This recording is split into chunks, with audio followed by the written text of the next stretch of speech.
C'est une pléiade de sommités qui accompagne cette présentation du nouvel ouvrage du journaliste Mamadou Moudban, le quatrième consacré à l'Afrique, toujours minée par le terrorisme, le Sahel notamment, où l'auteur propose cette fois-ci des solutions de sortie de crise. Donc je pense que ceux qui vont le découvrir auront un aperçu sur les solutions que j'ai proposées pour essayer effectivement d'éradiquer l'insécurité qui affecte de manière très négative toutes les politiques de développement mises en place par nos États.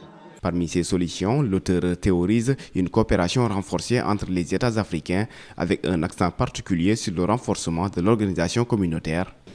Il est impératif de renforcer la CEDEAO en le rendant plus proactif dans la gestion sécuritaire et en envisageant une alliance stratégique avec l'Alliance et ses partenaires, dont le Maroc.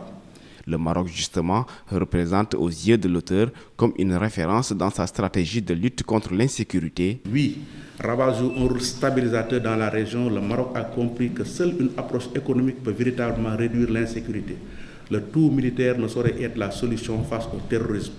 Pensons économie. Le journaliste et essayiste redoute surtout que le Sahel soit transformé en un terrain de compétition et de rivalité entre les grandes puissances occidentales qu'il qualifie de parrains malveillants. C'est également l'occasion pour moi de lancer un appel aux pays de l'AES parce que au-delà du fait que il pose des problèmes légitimes.